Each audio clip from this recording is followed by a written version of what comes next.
World cup জেতার পর Messi কিংবা এমবাপে এরা সবাই কেন মাথার উপর ট্রফিটাকে তুলে ধরে? আমরা সবাই একটা জিনিস ধরে নিই, এবার থেকে ট্রফিটা ওদের দেশে। কিন্তু আসল সত্যিটা একেবারেই ভিন্ন। ফাইনালের উদযাপন শেষ হওয়ার মাত্র কয়েক মিনিট পরই ফিফার কর্মকর্তারা সেই আসল ট্রফিটা আবার নিজেদের কাছে ফিরিয়ে নেন।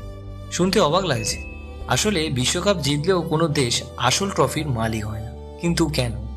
আমরা তো জিতেছি, আমরা নিয়ে যাব ট্রফিটা। কারণ জানতে হলে আপনাদের একটু পেছনে যেতে হবে।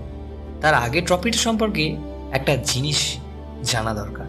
আমরা টিভিতে বিশ্বকাপ উপলক্ষে যে ট্রফিটা দেখি সেটা 18 ক্যারেট সোনা দিয়ে তৈরি, ওজন প্রায় 6 কেজির একটু বেশি।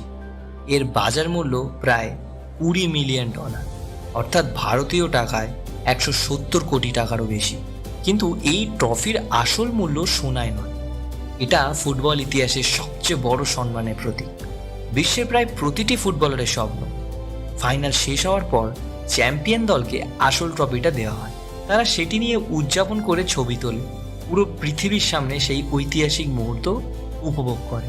কিন্তু অনুষ্ঠান শেষ হলেই ট্রফিটা আবার ফিফার কাছে চলে যায়, আর বিজয়ী দেশকে দেওয়া হয় হুবহু দেখতে একই রকম একটি রেপ্লিকা ট্রফি, যেটা ব্রোঞ্জের উপর সোনার প্রলেপ দিয়ে তৈরি। এখন প্রশ্ন হলো, ফিফা এমন নিয়ম বানালো কেন? মজার বিষয় হলো, শুরু থেকে কিন্তু এমনটা ছিল না। একসময় নিয়ম ছিল, কোনো দেশ যদি 3 বার বিশ্বকাপ জিততে পারে তাহলে আসল ট্রফিটা চিরকালের জন্য তাদের হয়ে যাবে। এবং সেই কৃতিত্ব অর্জন করেছিল ব্রাজিল। 1970 সালে তৃতীয়বারের মতো বিশ্বকাপ জিতে তারা আসল জুলের রিমে ট্রফি নিজেদের দেশে নিয়ে যায়। সব কিছু ঠিকই চলছিল, কিন্তু 1983 সালে ঘটে এমন একটি ঘটনা যা ফুটবল ইতিহাস বদলে দেয়। ব্রাজিল ফুটবল ফেডারেশন অফিস থেকে সেই আসল ট্রফিটি চুরি হয়ে যায়। অনেক খোঁজাখুঁজি, অনেক তদন্ত, কিন্তু ট্রফিটা আর কখনো উদ্ধার করা যায়নি।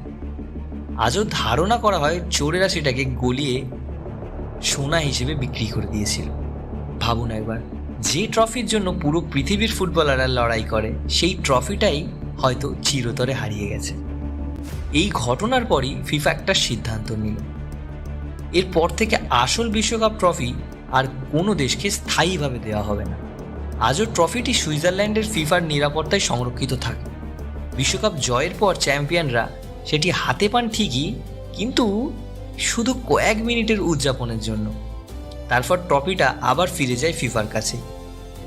তাই পরের বারের যখন কোনো দলকে বিশ্বকাপ ট্রফি হাতে নিয়ে উদযাপন করতে দেখবেন, তখন একটা কথা মনে রাখবেন, এই ট্রফিটা তারা জিতেছে ঠিকই, কিন্তু সেটার মালিক তারা কখনোই নয়।